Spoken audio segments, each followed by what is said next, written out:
A mirror hangs on the bathroom wall. It's barely covered in steam anymore. It's your face in the mirror.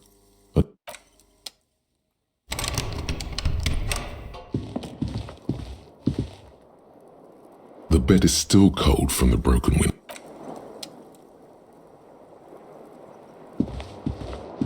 The window stands broken in its frame. The morning light hurts your...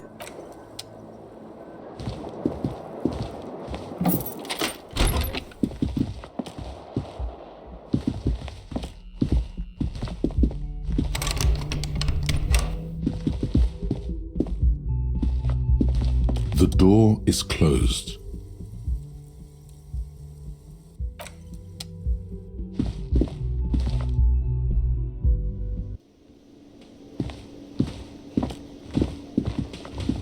The woman in an RCM patrol officer's uniform winces as she notices you. I would really prefer not to talk to you right now. Yes, I am. I know. Here's the real deal. It's hard to tell whether he's sarcastic or sincere, but if you had to guess, you would say the lieutenant is being sarcastic. I'm definitely not the cavalry.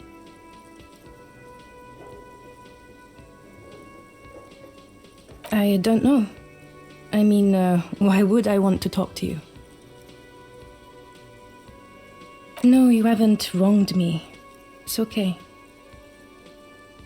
Okay, fine. Let's talk. What did you want?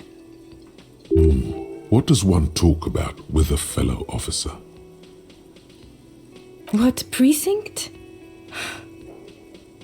Fucking deranged lunatic. You're getting an intellectually unsatisfying vibe from this conversation. Maybe you're doing something wrong. I don't know what to say. Don't say anything, Judith. Me? No. I'm just a man with sunglasses. I like wearing sunglasses inside.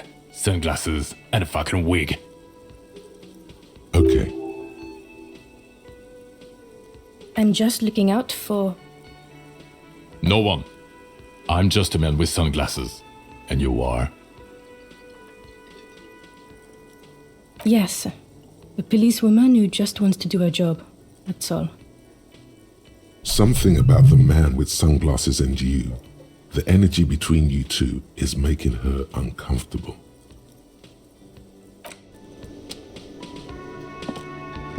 Oh, hello, dear. There you are again.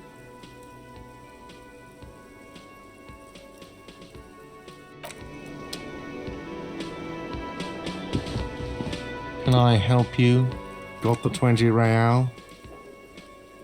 Good. You got the room for the night, but remember, you'll need another 20 real tomorrow.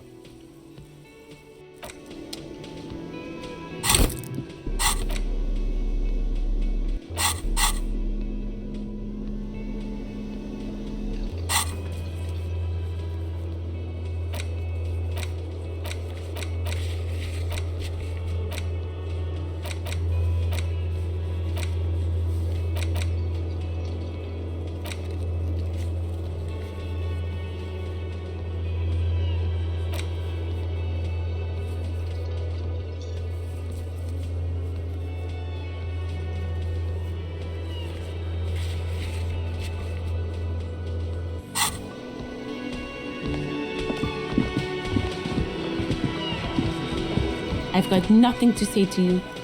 Why are you wasting your time? I am not. You could be Liz. You could be anything. You could even be a model. Even a mod?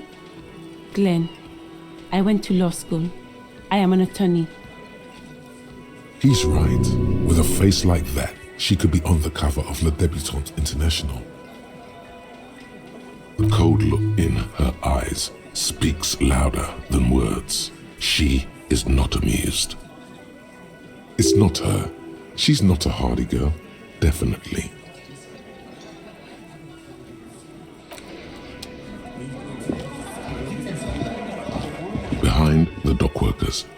ceiling height window. The hawthorn branches scrape the glass like bony fingers.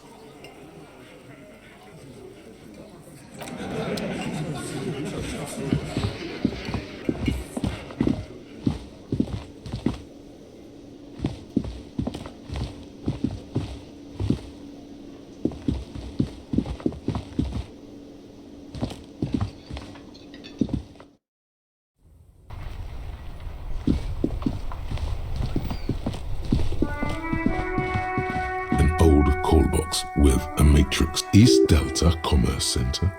This must be the name of the doomed commercial area.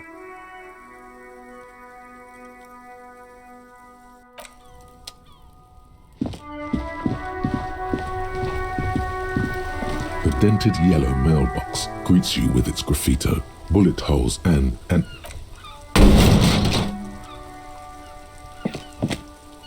there is a hollow ring as you kick the box. It sounds like it's mostly empty. Your toe has suffered damage. It hurts. Cool. You really showed that mail collection box. He does not actually think it's cool. If anything, the lieutenant feels sorry for the poor box. He's leaning in to inspect the layers of graffito that deface it. The lieutenant pats the box ever so slightly.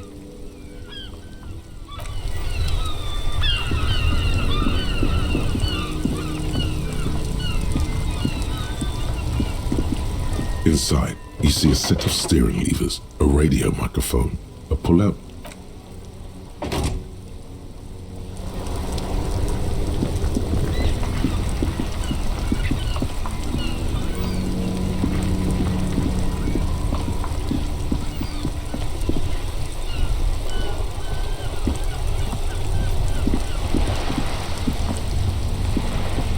Officer, God damn it. Pull yourself together, René. What do you want? Yes, the Debardeurs Union pays me to stand vigil during the night. Not out of any political allegiance, mind you. I'm an old man. Don't sleep more than a few hours every night anyway, and money is tight. Yes, it does. Unfortunately, I wasn't working that night. Been on a 2-week leave since last Monday. It's a private matter.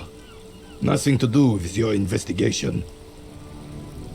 You see, officer, René is the kind of man who'd rather die than admit he needs medical assistance or, God forbid, seek it. A real man's man is just gonna ride it out. I'm fine, goddammit. Mind your own business. It's nothing. Just got to cut back on coffee. No one. The bus has been unmanned since last Monday. There's no other guard. It's just me. No one has been guarding the container yard since last Monday. Yes.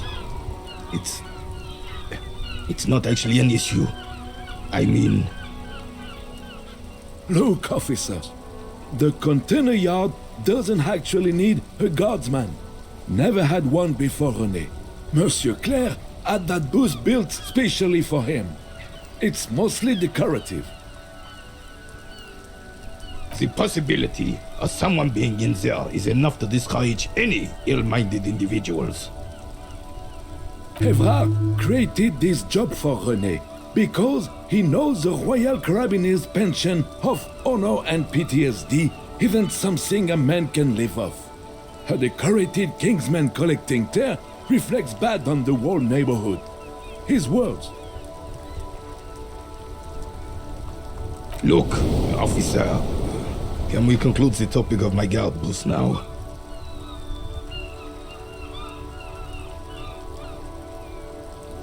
She is nobody. This is none of your concern, and I refuse to discuss my private affairs with the RCM. The lady is Jeanne-Marie Beaulieu, and she sure as hell wasn't a nobody. Yes, yes. Like I said, it would be up anyway, so might as well keep an eye out. It keeps my senses sharp. Unfortunately, I don't.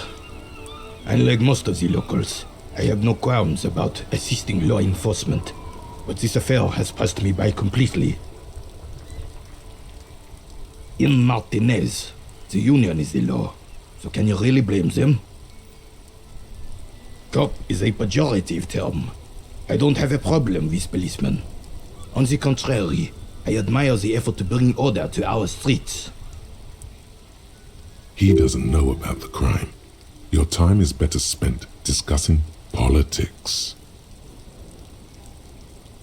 I'm confident they are indispensable in regard to all the paperwork and other administrative duties.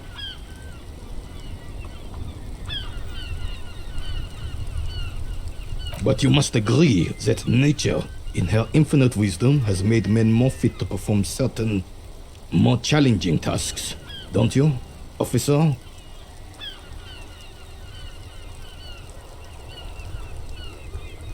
No reason to even feel bad about that. It's just the way of the animal kingdom. Yes, the terrain here provides an interesting variety to a familiar game. No, it was left by heavy artillery fire. Why what?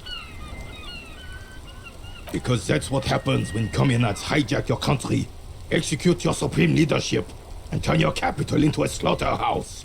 You use heavy ordnance to clean up your home. Commies, communists, socialists, anarchists, call them what you like. They just chose the name to feel special. Senseless sentimentality. Sadly, no. It was the foreigners who brought them to their knees. We fought valiantly. Too valiantly. So valiantly we got licked. Should have fought dirty, like they did with their suicide sex cult propaganda and mad anarchist women strapped to shrapnel bombs. We didn't though, and we lacked caliber. God bless him, but the suzerain's cannons simply weren't big enough. It was probably a bit more complicated than that. Because this place is a damn beachhead. Had to soften the commies up first. Yes, the military coordinated amphibious landing to take back Revachol. Martinez was used as one of the 3 footholds in Revachol during Operation Deathblow in 08. The other 2 are off in Stella Maris and the Delta. This here is Blood Ground, where coalition boots first made landfall and cleaned those rabid dogs out. Most likely, we're playing pétanque on their mangled corpses. Blood ground. You got old René going there. Like he isn't hungry enough already. Don't get me wrong, officer. I hate those foreign dogs, but the enemy of my enemy and all that. They're the lesser evil. Damn right, son. They laid the fire of hell on this city before they stormed it. And it worked, too. The rest of the city got cleaned up, but Martinez they keep as a monument. And now the Union Socialists are practically running the place. Well, it's your own damn fault. You, we, the coalition, Revachol, whoever you want to blame, never finished the job. Officially, the party never surrendered. Of course, they still hold influence. You don't even begin to truly understand the players at the table, let alone the specific circumstances surrounding the... Thinking men have opinions on these things. Present one.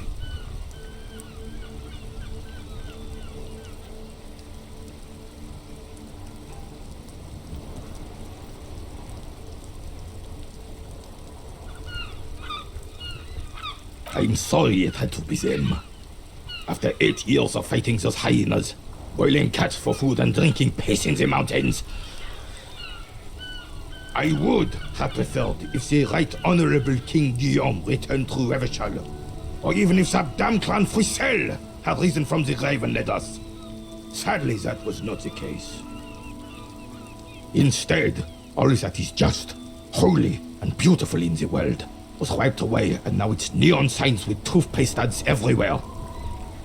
Foreign influence peddling garbage and stupid music on the radio. This is just what the commies wanted. This was their plan all along. This is what they wanted to replace the role of the suzerain with. It doesn't. That was 100 years ago. It had nothing to do with anything. Damn Frisel. He was the king we couldn't protect. The Carabineers failed him, and the crown. He died in the hands of the Hyperlay, in a very public execution. He slouches as he says that. It makes him smaller, admitting they left the king to the mob. A true king in both blood and mind led Revachol before Frisel. He would have been better, but the damn commies drove him into exile. Wait, Joyce said William ran, and his nephew, Frizzle, was shot in his place. This is communal propaganda. Guillaume would never do something like that. He is Le Lion. The suzerain is the king. Has everyone forgotten already? They've forgotten already. It's no use talking to you. You were still in Daddy's balls when it happened. When we took our last stand against the filth and rode the cavalry straight into gunfire. It's a Bell McGrave, 4.46 caliber, breech loading, Revachol made. Good weapon, accurate and reliable. His moves are quick and precise as he first checks the weapon, then aims it at the sea. This man knows firearms intimately. This one's inoperable. The bolt spring is missing and the mechanism is jammed shut. Still a beauty. Where did you find her? I'm not surprised. There are probably lots of forgotten wartime weapons lying around here. Back in the day, everyone had something stashed away. As for the rifle, I don't know what else to tell you. These BM-446s are an antique. No one uses them anymore. The ammunition is impossible to find. Ah, yes!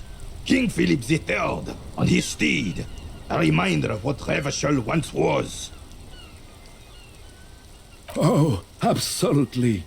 At the mercy of a cocaine-snorting tyrant who emptied the treasury so he could sleep on a bed of gold. A superpower, feared and respected. A testament to what this country can be under the leadership of a true king. Someone who knows how to rule. Decisively, without fear of offending the sensibilities of the frail and weak-minded among his subjects. This is something the insurgents never understood. A nation is only as strong as its leader. That's why it was such madness to try to... Don't get started on that again. What happened, happened. The Carabineer doesn't reply, but his entire being communicates unbreakable resolve. Oh, old Philip was a big fan of the purple nose candy the nobility loved so much. A cocaine connoisseur of sorts. His egocentricity is borderline legendary. You can't even take the responsibility for yourself. How could you fathom the responsibility weighing on the shoulders of a ruler?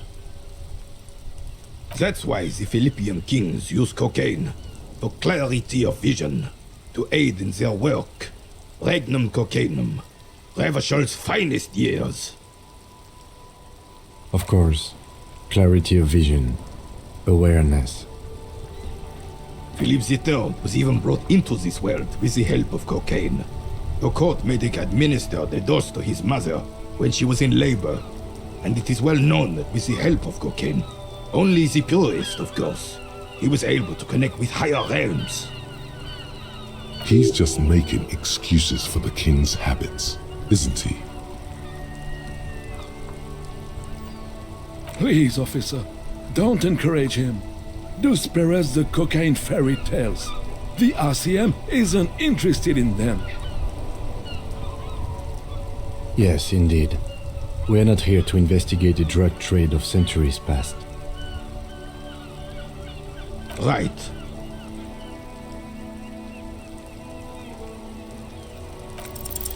As Rene turns from you to his partner and back, the medals on his chest rattle and glare. He keeps his spine straight and his ribcage lifted, displaying them proudly. 2. The larger one is shaped like a cross, while the smaller medal resembles the sun. A crowned head in front of 2 crossed rifles, the medal hangs from a blue-striped triangle. It's the Croix de Bravoure, Cross of Valor. The cross was the highest battlefield decoration in Suzerain's armed forces, awarded for exceptional bravery in the line of duty, in service of King Frizzle I. A small blue star inside an orange sun. It has the word Valiant written below. The setting sun was a decoration used to distinguish seasoned combat veterans in service of King Frizzle I during the Revolution. For bravery.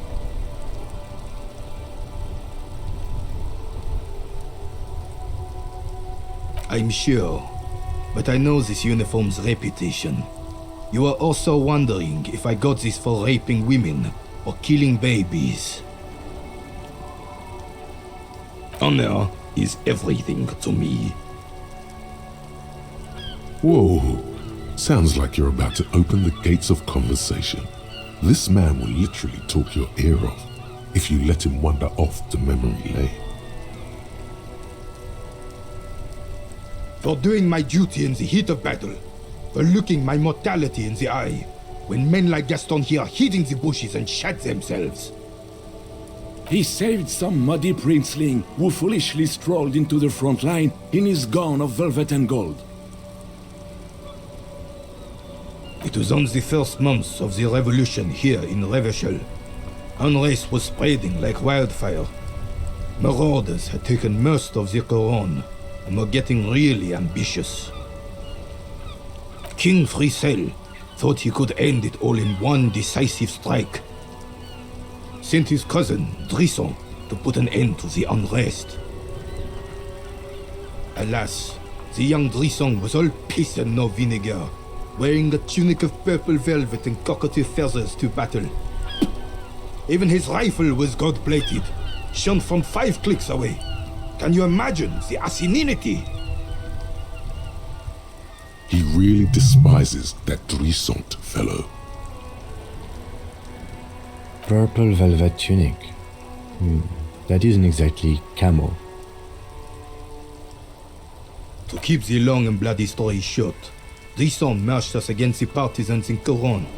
And when I say marched, I mean made us walk into captured enemy territory, single file, like toy soldiers, while he rode in front on his giant red stallion. The rebels were smart. They let us come real close before opening fire. Suffice to say, it was carnage. I got shot in the left shoulder and went down. Just a flesh wound. But just as I turned over, the prince fell into the mud next to me. He was missing his lower jaw. Then his horse, driven mad by the noise and smell of gunpowder, stepped on my leg and shattered my knee. I grabbed my sidearm and shot the beast in the head. Then everything went black. Capitaine Arnoux, le fléau des chevaux. The bane of horses. When I came to, it was all over. It was just me and Jolas Drisson, gurgling in the blood-soaked mud right next to me. The dink had taken numerous flesh wounds and lost a lot of blood. But despite missing his jaw, he seemed hesitant to die. Tougher than he looked, that one. So I grabbed the dink and started crawling. Kept going until the 59th Cavalry picked us up. Through some miracle, we both survived. And the joyless freak convinced Cell to give me a medal for not leaving him to die in his own blood, piss and shit. He was the commanding officer and I was on duty, just doing my job. Shouldn't hand out medals for that. 13 months later, I received the Sun for distinguished service. It's not worth mentioning. You sense he's downplaying it. He did a lot more than his duty. More than anyone's duty. It's in his spine, in his billowing breasts, and untarnished self-worth.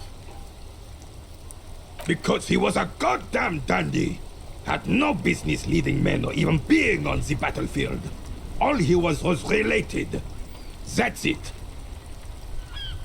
Royal blood alone doesn't make army commanders.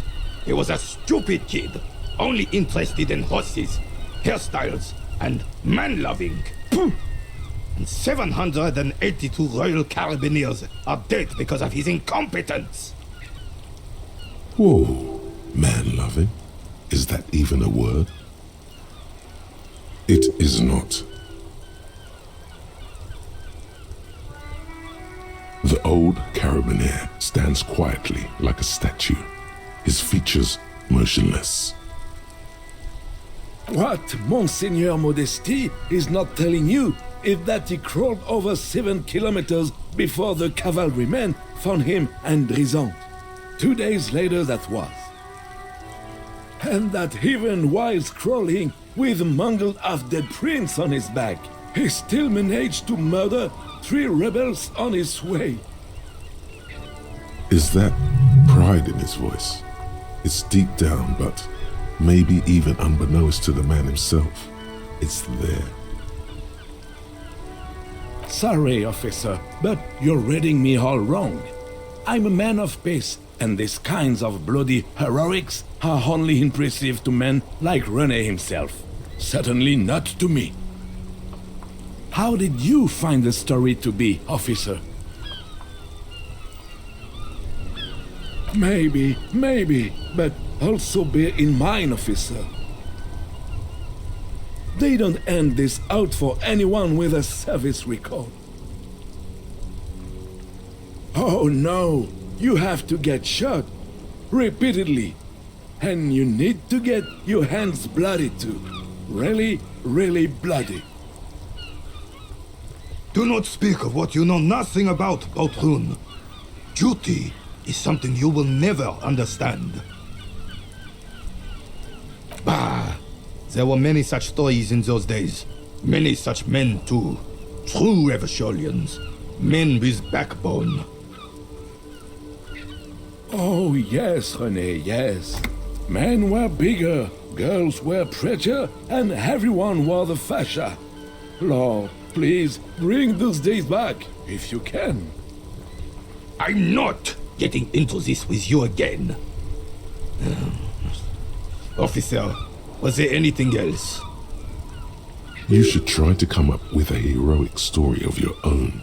Impress this old soldier. Unfortunately, there doesn't seem to be anything worth mentioning among your achievements. You should resort to good old lying.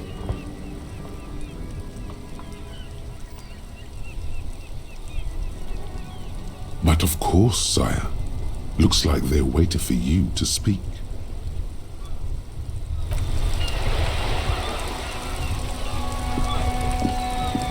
I have really outdone myself. This is divine. Yes, that's what you need, Gaston. More padding on that fat arse of yours. I hope your heart gives out. René, it's a little pleasures. Life doesn't need to be a struggle. Hello, officer. How might I be of assistance on this fine day? Oh, sweet Jenny. She was the finest woman in all of Revachol. Maybe the entire world. Do not defile her memory, Gaston. Let her rest in peace. We knew her, all right. Lived on the same street our entire lives, just 2 houses apart. The 3 of us have been best friends since we were 4. She was René's first girl back when the prick was 16. They were courting till he decided he'd rather die for some great ideal than just be happy. And then you stole her from me.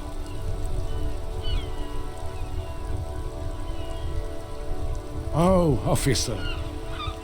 It already got ugly nearly 80 years ago when the 3 of us were just learning to walk and talk. You stole her from me. Well, technically, you stole her from me, because we'd been pretty close ever since you two had that falling out over the ink you spilled over her pretty yellow dress.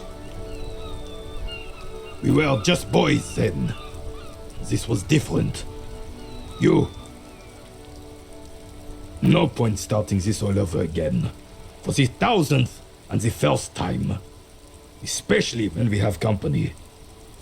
Officer. She died of pneumonia 2 winters ago. It was a quiet passage, peaceful. René and I were both by her bedside when she... died. No use sugarcoating it. Won't bring her back. Will it now? departed. Until the very end she couldn't decide between us. The most indecisive woman I've ever met. She could never make up her mind about anything. What to have for breakfast, favorite color, or which one of us to marry. She was always leaving one of us for the other, but never long enough to actually get married. Heck, technically, we're both still engaged to her. You always confused her. Couldn't let us be happy. Seduced her with your fancy words and pastries. He suddenly remembers you are still there, falls silent, and turns away. Of course, officer. Memories are all we have left. Let me think. I heard someone was hanged and left on a tree for a week, but that's all I know, really. No, officers, I'm sorry, and I really would like to assist. You are both good guys. I can see that. Then help them, you wimp. You have plenty of shoulder with the gauche caviar in the Union. Someone must know something. He means caviar socialists. I wish I could, but I just don't know anything. I always keep my nose clean and don't gossip. Everyone knows and respects that. Odd.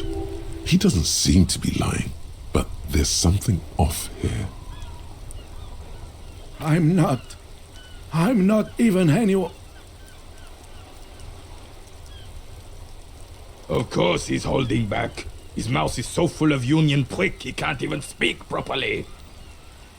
Can I at least finish my fucking sentence before you piss on it? Is that okay, René? I'm not anyone important in the Union. I just know Evrard. Everyone in Martinez knows the Clare brothers. I taught these boys human studies and history in the gymnasium. What do you know about history? You never witnessed history. Only heard about it years later, when it had already moved on. You don't know history. The old soldier mumbles something under his breath and turns to face the sea. There he stands, proud, rigid and alone, like a cracking marble statue. Let's try not to get caught in a crossfire.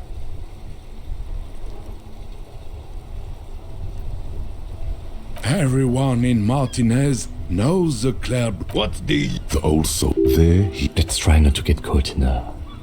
Oh, in many ways, yes. Like an honorary member. I attend meetings and parties, help with little things. Evrard, Edgar, and the older debarders all know me. Oh, yes. Not in the technical sense. I don't have a vote or a membership card, but Evrard keeps me on the payroll, just for the little things. So that's what it was before. Him hiding something. He tries to make it look like he's a big deal in the Union, and now the illusion is disintegrating before your and Renee's eyes. He doesn't know anything, because no one tells him anything. He's an outsider. Of course he's not a member. He's not a member of anything. I knew that. He's a Vezavane. Turns to where the wind blows and tries to look important. I hate the socialist rabble, but even siding with them is better than living your entire life on the fence. Never committing to anything. Pick a damn side already. Writing work mostly. Occasionally, he needs something written, and I happen to have a way with words, people say.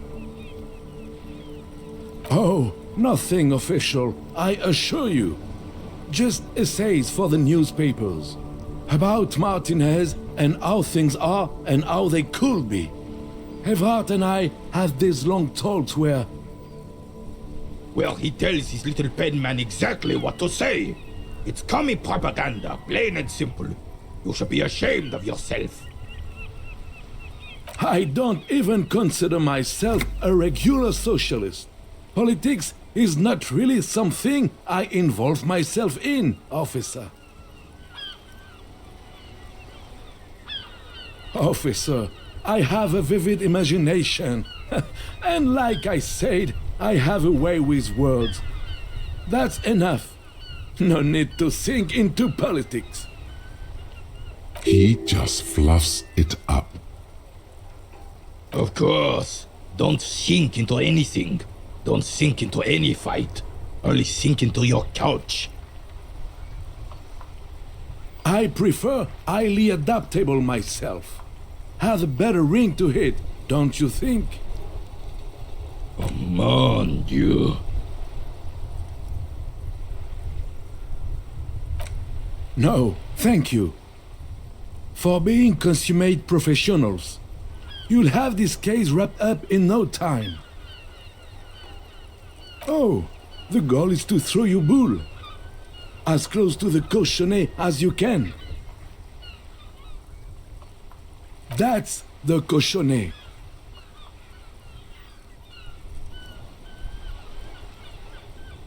Well, first, you draw a circle about a half a meter in diameter.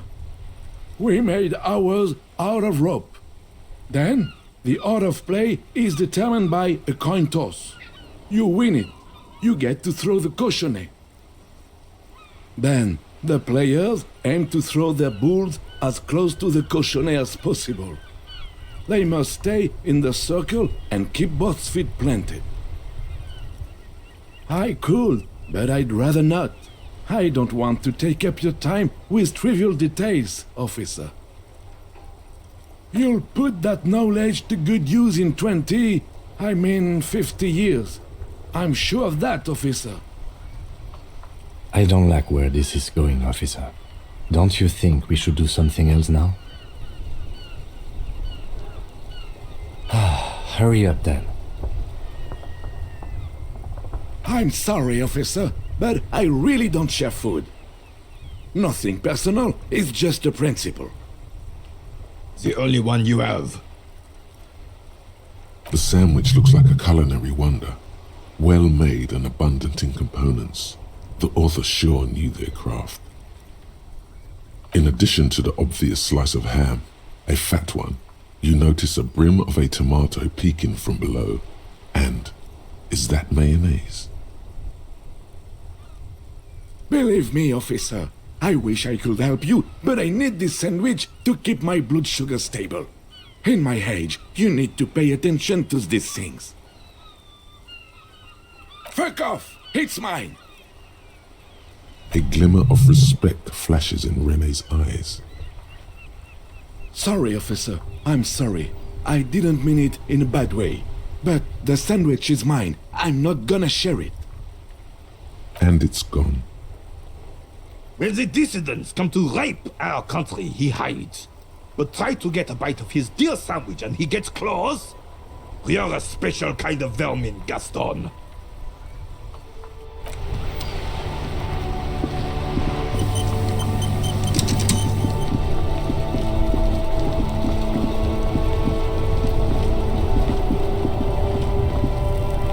Still here, stuck in this damn jam, my man. What's up?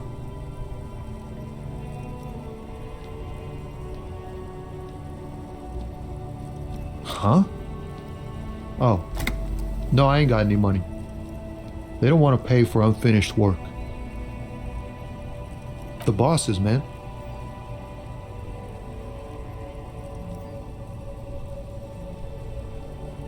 Yeah, it sure ain't good for me. Or you. I'd spare a coin or two for a city cop down in his luck. If I had, say, 4 myself. What? But I told you she's my friend. Please don't make me give her up, detective. Get someone else. There's a ton of drivers here. Thank you, friend.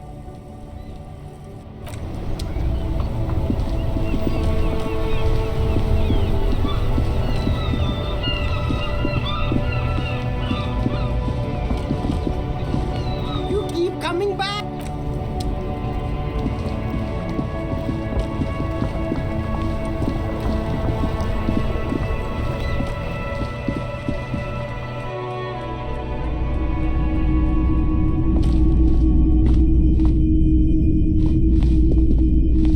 What a shirt.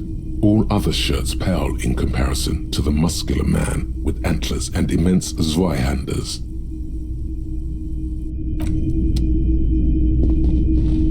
Top of the morning to you. How may I be of service? Perhaps I just like being awake for the transition between night and morning, bearing witness to the first hints of light on the horizon. Feeling warm and enthralled by the movement of light, while the mind continues to race forward. Lucky bastard, he's probably on Parolidon. It's tough to come by on the street. A drug developed by the military to treat and prevent radiation sickness. It has psychedelic side effects, and it makes your eyes turn yellow. I try to keep the shop at a comfortable temperature.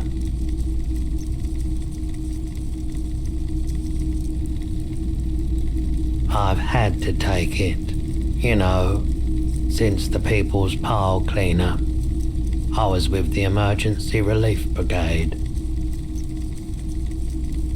He's taken it for mental and emotional, not physical pain these days. A bad idea. Some poor leftist built a particle decay generator in hopes of bringing affordable electricity to underserved communities. It malfunctioned. Radioactive waste everywhere. Probably some of it in you too. The People's Pile was a Type U particle decay generator that failed immediately after entering service, releasing radioactive waste into River Esperance. A primitive nuclear reactor, also called a pile. Construction began during the Commune of Revachol. The people continued work on it after the Commune fell. They wanted a cheap source of energy for Revachol West. Needless to say, things didn't work out. An emergency valve defect resulted in steam pressure blowing the turbine, taking the fuel containment vessel up in the explosion. Both the faulty design and lack of finances contributed to the catastrophe.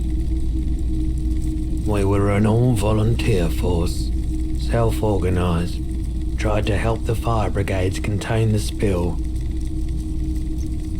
On the patch, gamma radiation lines crossed with a red drop of blood.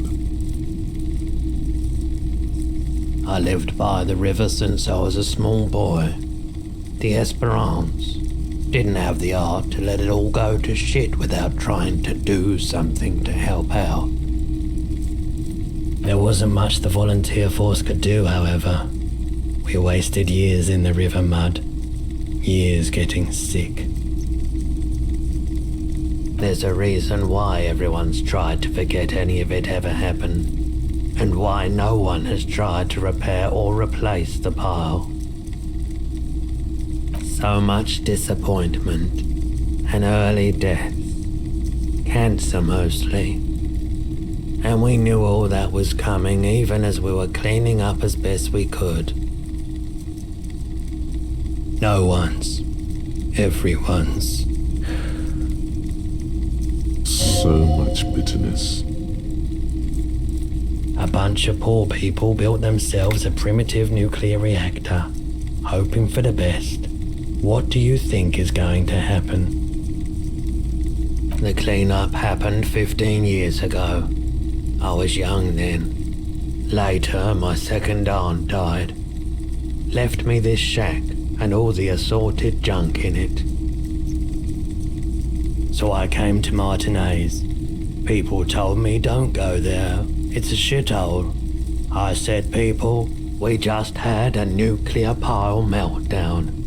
I'm gonna get as far away from Forburg as I can. Still in the same city, but... I like the theory more than the story. Outward movement, not vortices. Yeah, you gotta get in on those vortices, my man. You said you'd done it before, yeah? The lieutenant steps away, pretending to admire some of the knickknacks on display. Looks like he doesn't want to get involved. He won't be your knock, but he won't be thrilled about this either. Here you go, man. Of course. Let me have a look.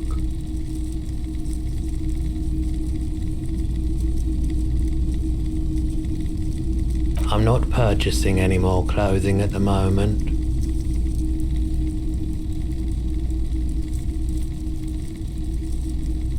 Anything else you're thinking of selling?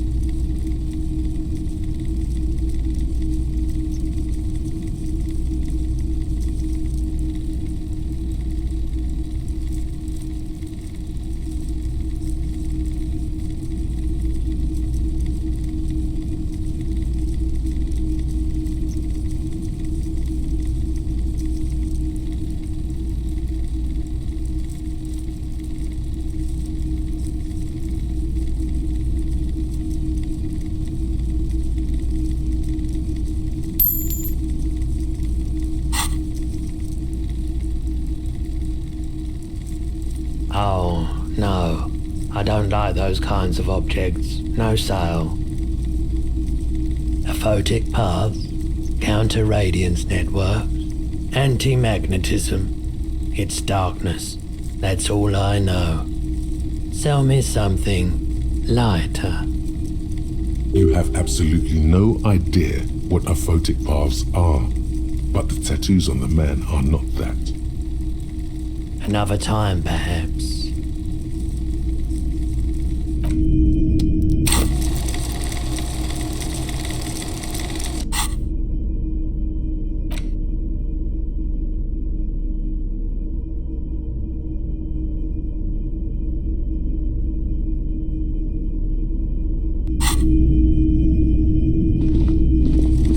You see rows of toy soldiers guarding the rest of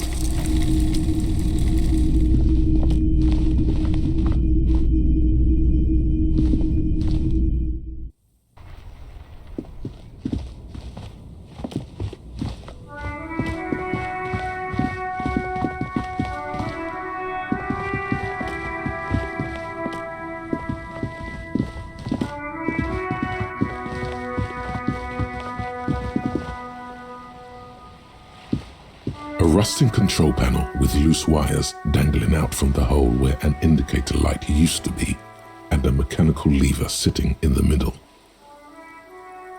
You grab the handle and pull the lever up. As soon as the metal connects against the contact pins, you hear a loud clunk. Then, the water lock starts moving.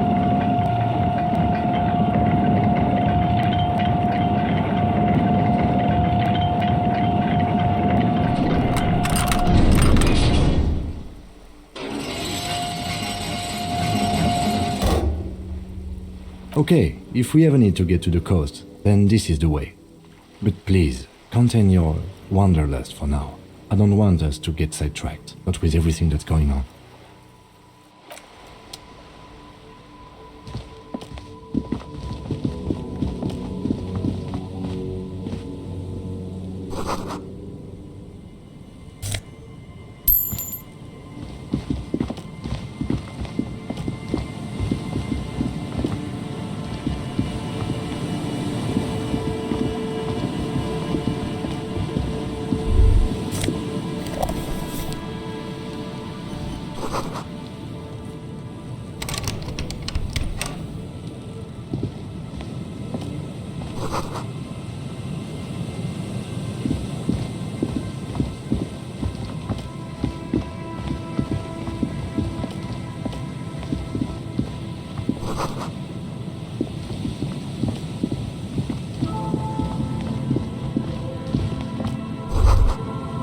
Rust peels off the bent iron posts of the swing. The wind whistles through the skeleton of the small house behind you. There's desolation everywhere. In this yard? He's assessing the situation. How long ago was it abandoned? Someone thought they could have a summer house in a bloc obscure, for cheap. It didn't work out. They abandoned it about a decade ago. A black bloc, a part of the city left unrenovated after the war, or one that has fallen to gang violence, or has become inhospitable in some other way. On aerial photos, block obscures look like dark squares, hence their name.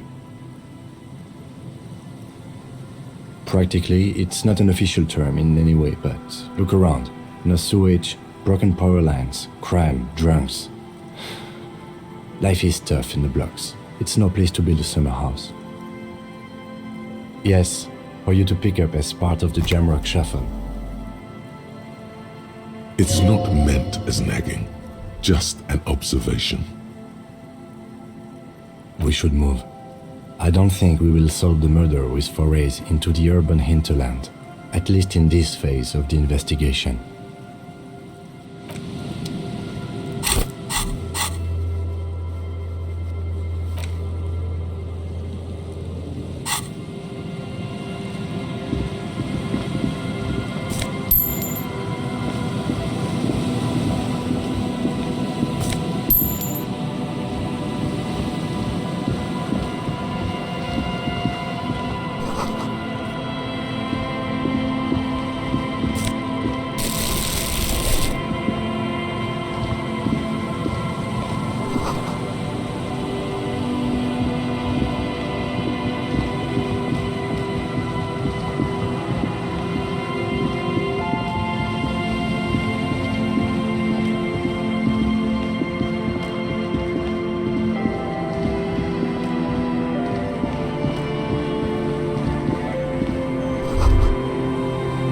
Great news.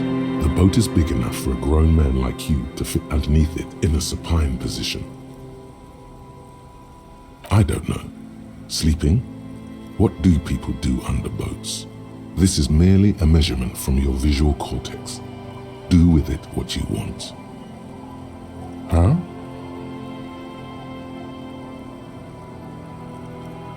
Sarcastic self-pity is not what we need at this moment, officer.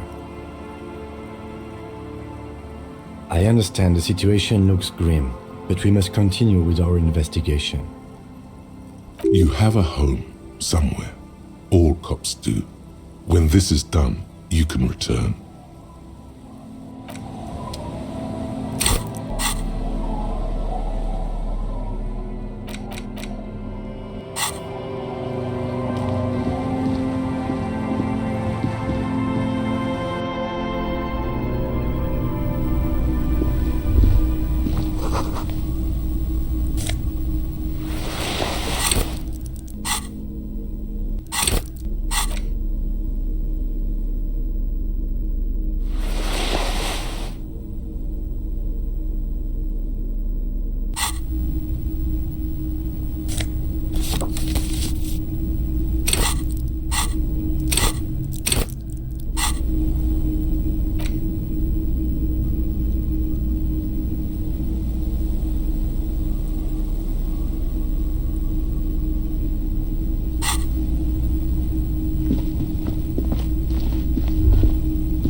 There's no way to listen to the tape without a working tape player or portal reel at hand.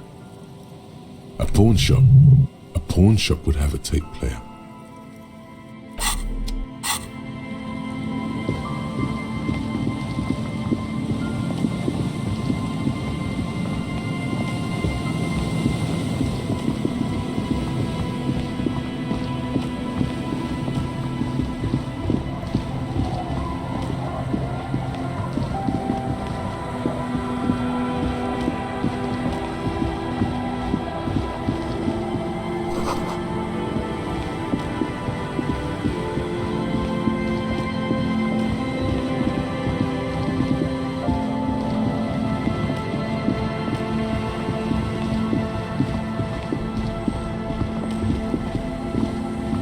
The worn and beaten wooden planks of the bench do not look overly comforting. We can sit on benches after we've solved the murder. Let's go.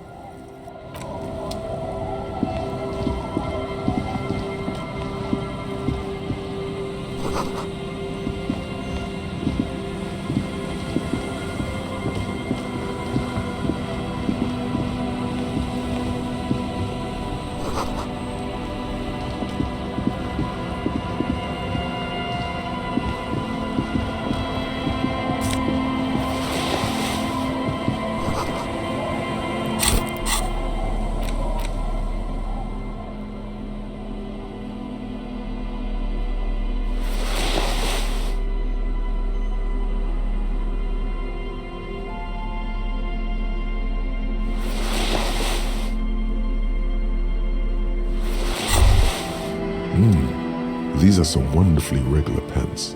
Not too tight, not too loose, moderate in every sense. You'll blend right in at some pleasant dinner party. I know you do. These Inter-Isolari pants are like wearing a perfect compromise in your nether regions. No one will call the moral intern on you like this, that's for sure. You're a little more moralist now, buddy. A little more normal, even if you didn't want to be. Makes sense. This is what wearing boring office trousers does to you.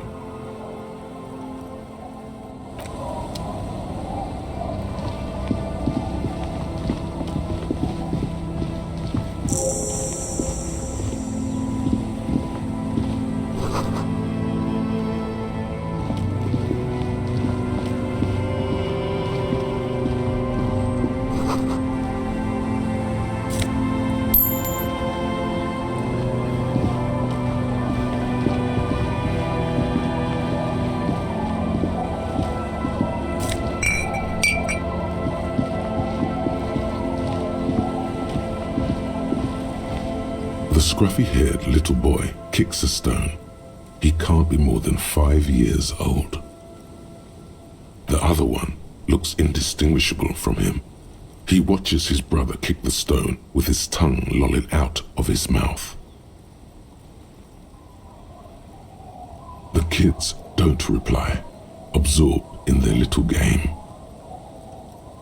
The stone-kicking one becomes frantic all of a sudden, as if that's something to be scared of. The obvious fact that you just stated? He looks just like me. The boy doesn't answer. His brother throws another rock. Both of their hair is covered in some kind of dirt.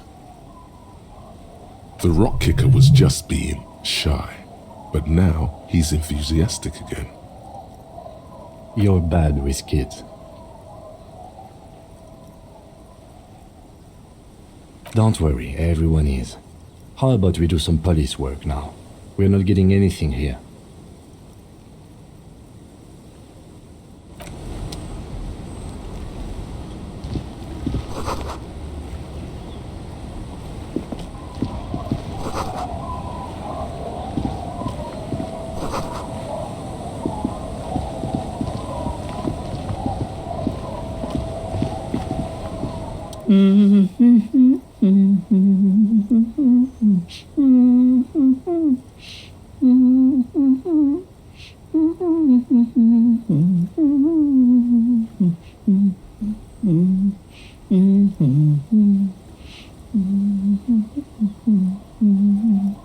You're not sure about the melody, but it might be South Samaran, possibly Sigayan, also known as the apricot sujunti. Welcome to the fishing village. Please lean in closer. I have cataracts. Then how does she know you're here? I still have a golden ear. Come, come. Oh, welcome, police officer. We don't cause any trouble around here. And we don't want any trouble either. We are not here to cause any trouble, madame. Oh, of course. Last time we saw you around here was 12 years ago. You also came to take care of trouble then. Wish you did. But still, in Martinez, you're considered an ill omen. No, not you personally. I meant the RCM. Some of the men got into a fight. One of them killed another, locked himself in that woodshed over there. He was brooding, needed some help opening the door. You got it open for him and took him to think about what he'd done in a more secluded place, somewhere more quiet. She says it as if he was on some kind of spiritual retreat. Oh, the usual. Dark tidings. Black hound. You're not. No one around here considers us an ill omen. People would have told us. Maybe they are afraid. Because you're an ill omen, but you're still welcome here, as long as men with guns aren't chasing you. And maybe even then, because that's the kind of fishing village we've built. I'm sorry there's not a lot of room to park the motor carriage, and not a lot of houses, or a lot of people. My kids are long gone, searching for treasure. So are others. Ah, look at me ramble on. What brings you to us? Stay? Most people here are trying to leave. That said, if lodgings is what you're looking for, I've got a free room in the shack. I won't charge you for it. Take it as a gesture of goodwill from the village to the RCM. No one is using it, and God knows it's not much anyway. You can stay there. Oh, don't. It's your choice. No skin off my teeth. My kids grew up and left like they do. The house is long empty now. I live in the small side attachment. It's easier and cheaper to keep warm. Aye, the room is pretty bare bones, but it's got a bed and roof over it. That's more than some folks have around here. When Varson communist revolutionary Ignas Nielsen was in hiding, he stayed in a hut on the Boreal Plateau for 10 months.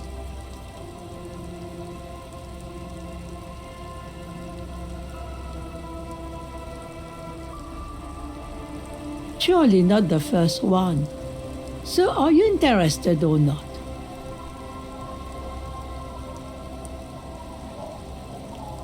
Don't make an old woman regret opening her house to the police. Well, if you are not in the hostel in the morning, I'll know where to find you. Here, in a shack.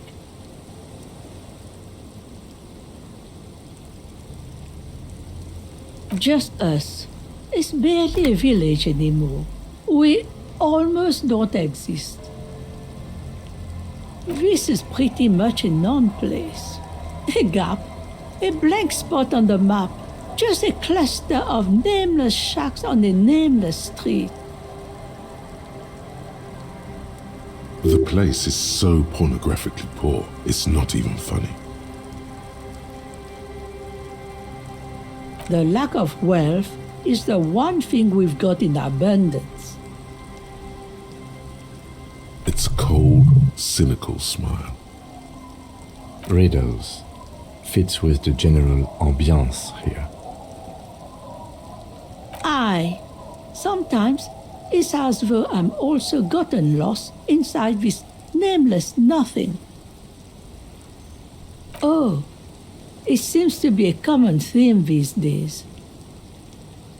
Isn't that what people always think when they are lost? Something I can do for you to find your way, officer? Over there, you can find more of the same. Shacks and trees growing wild. That's the pox. An old military hospital and its surroundings. Or it used to be, during the time of the suzerain. After the war, it was turned into a goodwill hospital for shell-shock veterans and folks looking for some quiet in the old sanatorium gardens. Now the area is crisscrossed with nameless streets and makeshift cinder block houses, shacks as far as the eye can see.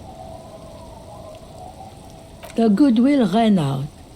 The staff left and the place was shut down. It's long gone by now. Well, there's Lillian and her kids. A few new folks live in the house to the east, but they are away right now. And then there's the drunks. Not a pretty sight, but there's little we can do about it. Home is home, even for them. Sooner or later, you'll see for yourself. Don't have to look long to find these guys. Here, for you? No, officer. The only money we have here is some coins the drunks tried hiding from their women and then forgot about. Under carts, boats, in little boxes, it's not hard to find. She nods, rinsing another piece of cloth. Not much. There's the abandoned church, the DeLorean Church of Humanity. It's been there since before my time, even. Some things just don't fly, officer. Look around. Who'd go to church here? They built it 300 years ago. Must have been nicer then. So, they don't hold services there anymore? The Ecclesiastes? No, we've tried, but things just keep happening. Crime, accidents, other things. The place never stays open. It's a pity. It used to be such a nice church.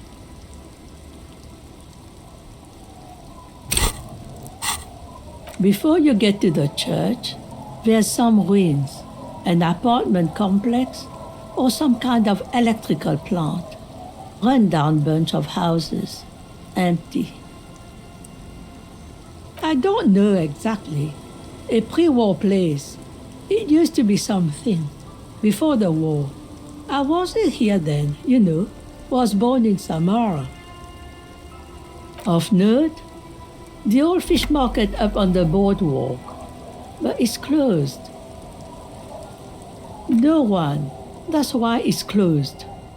It was once a bustling place, back when I was young, and so was everyone else. Now, what catch we do bring in goes straight into a lorry for the Delta or somewhere else. What? You're one of those real estate people with big plans? If you want a development opportunity, you can check out the abandoned building over at Land's End. Used to be a supply depot, we think, sending goods and ammo across the bay. It's jammed shut though. We tried to get in, see if there was anything to sell or scavenge, but it's impossible. And now you know everything there is to know about this coast. Me? No one. Just an old washerwoman. Mother called me Isabel, if that's what you're asking. And my married name is Sadie. Now it's your turn, Mr. These things happen occasionally. Don't worry. You'll find yourself once more. She makes it sound like losing one's name was as common as a midlife crisis. Around here, it's probably even more common.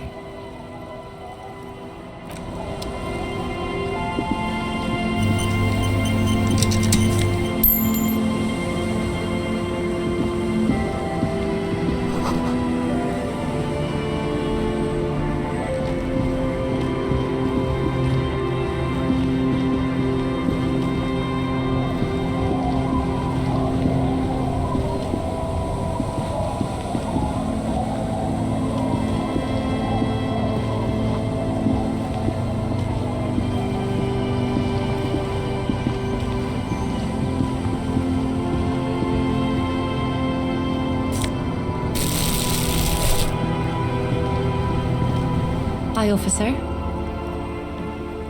Anything I can help you with? A fishing village on the seashore. This place doesn't really have a name. It's sometimes called Elysium. The sign on the street leading here is illegible. Has been since they built this place. The name is Lillian. People call me Netpicker. I think I have time for questions, and that was actually the second one. Indeed, you're always confused as to your whereabouts. Let's see. Who are you looking for? I don't think I know what these are. Care to elaborate? Aha! Like snowmen. Two odd guys have been wandering around here, nose in sand, talking nonsense about snowmen and the like.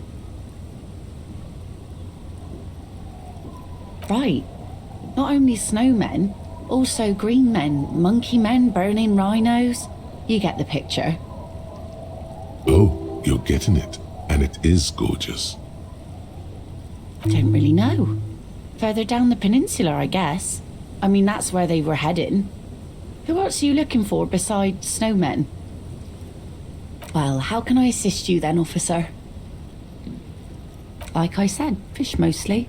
Sail the waves, take care of the kids, pick nets. Right now I'm tarring a little skiff. I sell the fish to people in the Delta to serve at their fancy restaurants. Authentic insular Indian cuisine. Sometimes I also walk to the beach to see what the sea has given up. The sea is full of surprises. Keep it professional, man. Don't make it sound like you're hitting on her. Wood, pieces of glass. Every once in a while we see dead bodies. Human, animal, fish, other odd sea creatures. A mine washed ashore once. Bottles, drugs also, lost cargo in general. Most of the time it's just wood and glass. All right. Major choice moment. You only get to ask one thing. It would be weird to say them all. Choose wisely.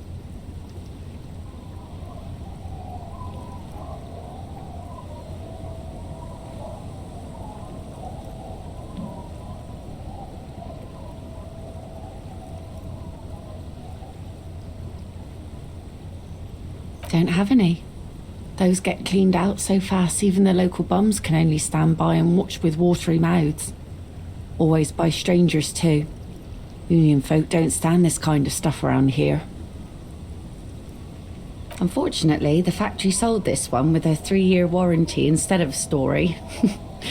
It's to intimidate folks mostly.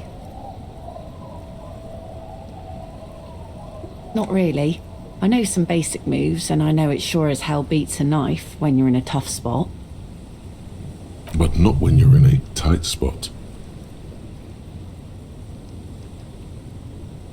It's a regular mass-produced sword, like a shovel or an axe. Nothing fancy, just for intimidation. From time to time, people need a lesson in respect. That's just the way it is. Back in the day, I caught the eyes of many men. And believe me, men need a lesson in manners from time to time.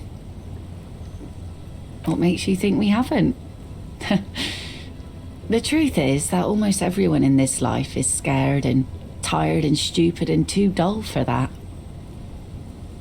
That goes for men too. But they put on an act for us. Pretend like everything's good and living in shit doesn't bother them. Like anyone falls for that.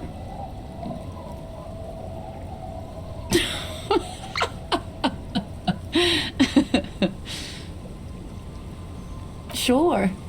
It looks as if you could face down any horror in the world with that same unchanging grin. It's like a shield. The traces of her laughter are still there, in her eyes, fading fast. No, I'm afraid not. Tempting to confiscate the blade I used to keep these animals in check. You would put me in an early grave. Some went to patch their wounds, their lesson learned. Others were more thick-headed. And one of them, I ended up marrying. Gone.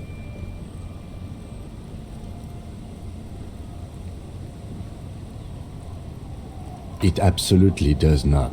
We are not going to look for him. No. There's nothing to find. He's dead. Lost to the waves. He didn't respect the sea. Went out there drunk like a skunk, and sure enough, one day the boat was found floating empty. The bloated corpse turned up 2 weeks later. Now, before you tell me how sorry you are for my loss, know that it was 4 years ago, and I've moved on. There's only so much mourning you can do for a drunk with sinewy muscles.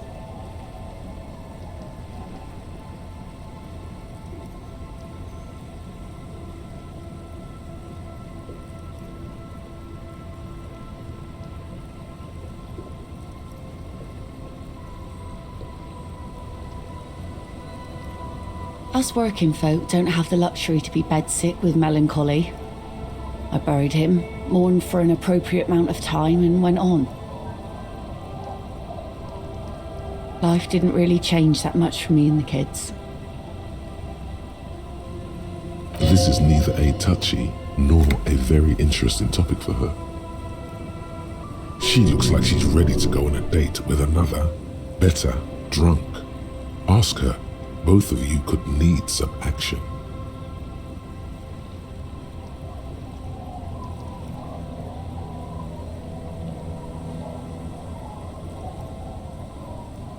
Sure is. The sun, I call her, coated with a fresh layer of tar just yesterday. It'll take some time for it to dry, assuming the sunny days continue.